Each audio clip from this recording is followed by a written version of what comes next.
प्रिय भक्तों, आपका स्वागत है। माता रानी का स्मरण करते हुए दुर्गा सप्तशती का 5वां अध्याय आरंभ करते हैं। ओम नमः चंडिकाय। ऋषि बोले, पूर्व समय में शुंभ और निशुंभ नामक महाअसुरों ने अपने बल के मद से इंद्र के तीनों लोकों का राज्य और यज्ञ के भाग छीन लिए। वे दोनों सूर्य, चंद्रमा, कुबेर, धर्मराज और वरुण के अधिकारों को छीनकर स्वयं राज्य करने लगे। वायु और अग्नि के भी अधिकार छीनकर तथा देवताओं को हटाकर राज्य से अलग कर दिया। इस प्रकार देवतागण महाअसुरों से हारे हुए तथा स्वर्ग लोक से पृथक किए हुए अपराजिता देवी का स्मरण करने लगे और विचार किया कि भगवती ने हमें पहले वरदान दिया था कि मैं आपत्ति के समय स्मरण करने पर तुम्हारे संपूर्ण संकटों का नाश कर दूंगी। ऐसा विचार करके समस्त इंद्रादिक देवता हिमालय पर्वत पर जाकर विष्णु माया देवी की स्तुति करने लगे। देवता बोले, देवी, महादेवी, शिवा, प्रकृति, भद्रा के लिए हम सब निरंतर नमस्कार करते हैं। रुद्र स्वरूपा, नित्या, गौरी, धात्री, ज्योत्सनामयी, चंद्र रूपिणी, सुख स्वरूपा भगवती को हम निरंतर नमस्कार करते हैं। कल्याणी, वृद्धि और सिद्धि रूपा देवी को हम सब नमस्कार करते हैं। नैरता देवी को नमस्कार है। राजगृहों में लक्ष्मी रूपी तथा शर्वाणी देवी के लिए बारंबार नमस्कार है। दुर्ग, पारा, सारा, सर्वकारणी, ख्याति और धूम्र स्वरूपा को निरंतर नमस्कार है। अत्यंत सौम्य तथा रौद्र रूपा देवी को हम सब नमस्कार करते हैं। जग प्रतिष्ठा तथा कृति स्वरूपा देवी को बार बार नमस्कार करते हैं। संपूर्ण जीव मात्र में विष्णु माया नाम से जो देवी कही जाती हैं, उनको नमस्कार है। जो देवी समस्त जीव मात्र में चेतना नाम से कही जाती हैं, उनके लिए नमस्कार है, उनको नमस्कार है, उनको बार बार नमस्कार है। जो देवी समस्त जीव मात्र में बुद्धि रूप से स्थित है, उनको नमस्कार है, उनको नमस्कार है, उनको बार बार नमस्कार है। जो देवी संपूर्ण जीव मात्र में निद्रा रूप से वास करती हैं, उनको नमस्कार है, उनको बार बार नमस्कार है।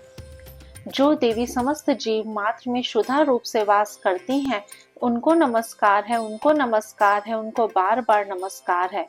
जो देवी संपूर्ण जीव मात्र में छाया रूप से स्थित हैं, उनको नमस्कार है, उनको नमस्कार है, उनको बार बार नमस्कार है।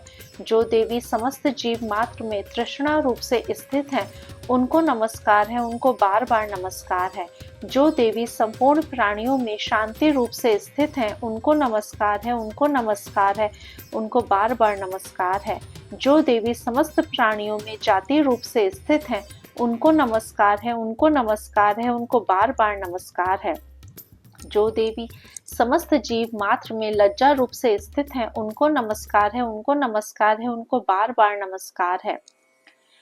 जो देवी संपूर्ण जीव मात्र में शांति रूप से स्थित हैं, उनको नमस्कार है, उनको नमस्कार है, उनको बार बार नमस्कार है।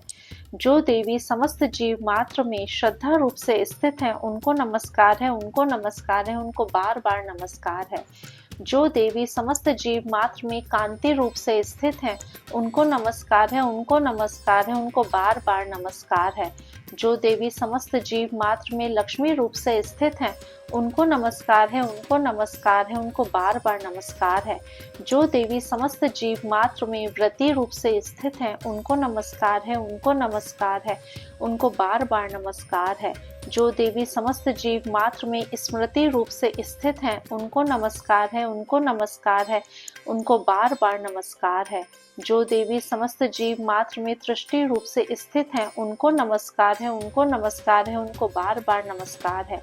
जो देवी समस्त जीव मात्र में माता रूप से स्थित हैं, उनको नमस्कार है, उनको नमस्कार है, उनको बार बार नमस्कार है। जो देवी समस्त जीव मात्र में भ्रांति रूप से स्थित हैं, उनको नमस्कार है, उनको नमस्कार है, उनको बार बार नमस्कार है।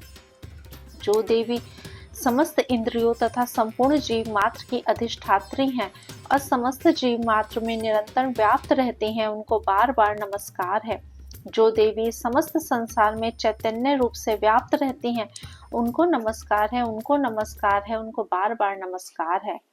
पूर्व समय में अपने अभीष्ट फल प्राप्ति के लिए देवताओं ने जिनकी स्तुति की थी, तथा देवराज इंद्र ने बहुत दिन तक जिनका पूजन किया था, जो संपूर्ण मंगल का कारण है, वह ईश्वरी हम सबके आपत्तियों को दूर कर कल्याण करे। प्रचंड दैत्य से कष्ट पाकर इसी समय सभी देवता शरण में आकर जिसको प्रणाम करते हैं और शक्ति सहित विनय पूर्वक जिसका ध्यान करते हैं, वह ईश्वरी तत्क्षण हमारे संकट को दूर करें। ऋषि बोले, राजन, इस प्रकार देवगणों की प्रार्थना करते समय श्री पार्वती जी वहां गंगा जल में स्नान करने के लिए आई।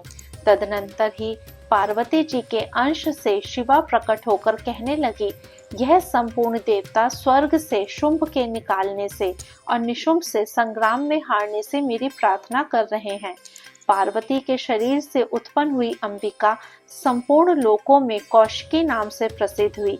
कौशिकी के उत्पन्न होने के पश्चात पार्वती का शरीर श्याम वर्ण का हो गया और तभी से उनका नाम हिमालय पर रहने वाली कालिका हो गया।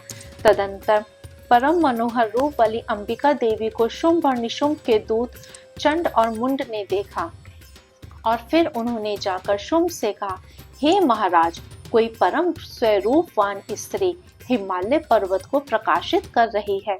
हे असुरेश्वर, ऐसे सुंदर रूप की स्त्री कहीं पर किसी के देखने में नहीं आई है, इसलिए आप ये मालूम करें कि वह स्त्री कौन है और किसकी है तथा उसे ग्रहण कर लें। वह रत्न स्वरूपा स्त्री अपनी कांति से संपूर्ण दिशाओं को प्रकाशित कर रही है, उसे आप अवश्य देखें। हे असुरेश्वर, त्रैलोक्य में जितने रत्न मणि, हाथी, घोड़े आदि हैं, वे संपूर्ण आपके यहाँ सुशोभित हैं।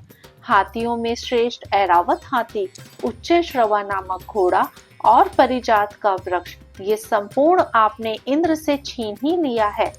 हंस युक्त रत्न जड़ित ब्रह्मा जी का अद्भुत विमान भी आपके पास है। यह महापद्म नामक निधि आप कुबेर से ले आए हो। समुद्र ने आपको किंजक लिकनी नाम की माला प्रदान की है और वरुण का कंचन की वर्षा करने वाला छत्र और प्रजापति का उत्तम रत्न भी आपके यहाँ ही है। दैत्यराज, यमराज से आपने उत्क्रांतिदा शक्ति छीन ली है और आपके भाई निशुंभ ने वरुण से पाश छीनकर अपने पास रख लिया है। समुद्र से निकले हुए सब प्रकार के रत्न भी निशुंभ ने ले लिए हैं। अग्निदेव के ना भस्म होने वाले ऐसे 2 वस्त्र भी अग्निदेव ने आपको दे दिए हैं। दैत्यराज, आपने इस तरह सभी रत्नों को एकत्रित कर लिया है और फिर आप स्त्रियों में रत्न रूप कल्याण करने वाली उस स्त्री को क्यों नहीं लाते? ऋषि बोले, शुंभ ने ऐसी चंड मुंड की बातें सुनकर असुर सुग्रीव को दूत बनाकर देवी के पास भेजा और उसे समझाकर कहा, मेरा आज्ञा से उससे इस तरह कहना तथा ऐसा कार्य करना कि वह शांति पूर्वक राजी खुशी से मेरे पास चली आवे। वहां अति रमणीक पर्वत पर विराजमान देवी को सुग्रीव असुर ने जाकर देखा और बड़ी नम्रता पूर्वक मधुर वाणी में बोला, हे देवी, असुर राज शुंभ तीनों लोकों के स्वामी हैं। उन्होंने मुझ दूत को आपके समीप भेजा है। उनकी आज्ञा का उल्लंघन देवगण भी नहीं करते। उन्होंने जो कुछ कहा है आप सुनिए। समस्त तीनों लोक मेरे हैं, सब देवता मेरे अधीन हैं और संपूर्ण यज्ञ के भागों को भी मैं ही पृथक पृथक ग्रहण करता हूँ। तीनों लोकों के उत्तम रत्न हमारे पास हैं और इंद्र का वाहन ऐरावत हाथी भी हमने छीन लिया है। समुद्र मंथन से उत्पन्न उच्च श्रवा नामक घोड़ा भी देवताओं ने विनय पूर्वक मुझे भेंट कर दिया है। हे शोभनी, इनके अलावा अन्य जो कुछ भी नवरत्न देवता, गंधर्व तथा नागों के पास थे, वे सभी हमको प्राप्त हो गए हैं। हे देवी, हम तुमको संसार भर की स्त्रियों में रत्न समझते हैं, क्योंकि रत्नों के भोगने वाले तो केवल हम ही हैं। हे चंचल नेत्र वाली, तुम मेरे या महापराक्रमी मेरे भाई निशुंभ की सेवा में आ जाओ, क्योंकि तुम रत्न स्वरूपा हो। हमको ग्रहण करने से तुम्हें अतुल ऐश्वर्य मिलेगा। ऐसा अपनी बुद्धि से विचार कर हमारी पत्नी हो जाओ। ऋषि बोले, दूत की इस प्रकार बातें सुनकर संपूर्ण संसार को धारण करने वाली भगवती भद्रा गंभीर भाव से मुस्कुराती हुई कहने लगी। देवी बोली, हे दूत, तूने इस समय जो कुछ भी कहा है वह सत्य है, इसमें कुछ भी असत्य नहीं है। शुंभ तीनों लोकों का राजा है और निशुंभ भी उसी के समान पराक्रमी है, परंतु इस विषय में मेरी जो प्रतिज्ञा है उसे मैं किस तरह झूठा करूं? मैंने जो प्रतिज्ञा की है उसे सुन। जो मुझे संग्राम में जीतकर मेरे अभिमान को चूर्ण कर देगा तथा मेरे समान बलवान होगा, वही मेरा पति होगा। इसलिए शुंभ अथवा निशुंभ महाअसुर यहाँ आए, मुझे जीत ले और तत्काल ही मेरे साथ विवाह कर ले।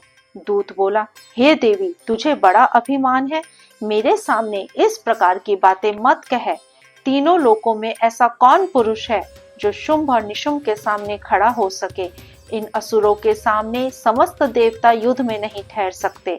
तुम अकेली किस तरह उनके सामने युद्ध में ठहर सकोगी? इंद्रादिक सभी देवता जिन शुंभ निशुंभ के आगे नहीं ठहर सके, तुम स्त्री होकर उनका सामना किस भांति कर सकोगी? अतः तुम मेरे कथनानुसार उनके पास मेरे साथ चलो, अन्यथा केश पकड़कर घसीटते हुए उनके पास तुम्हें ले चलना पड़ेगा। देवी बोली, तूने जो कुछ कहा वह बिल्कुल ठीक है। शुंभ और निशुंभ दोनों ही अधिक बलवान हैं, परंतु मैं विवश हूँ, क्योंकि मैं बिना विचारे प्रतिज्ञा कर चुकी हूँ। सो इस कारण तू जा और असुरराज शुंभ से मैंने जो कुछ कहा है समझाकर कहना, वह जो उचित समझे करें। इति श्री मार्कंडेय पुराण के देवी महात्म्य में देवी दूत संवाद नामक 5वां अध्याय समाप्त। ओम नमः चंडिकाय। जय माता दुर्गे अम्बे भवानी की जय। कृपया वीडियो को लाइक करें और चैनल को सब्सक्राइब करें तथा कमेंट सेक्शन में जय माता दी अवश्य लिखें। धन्यवाद।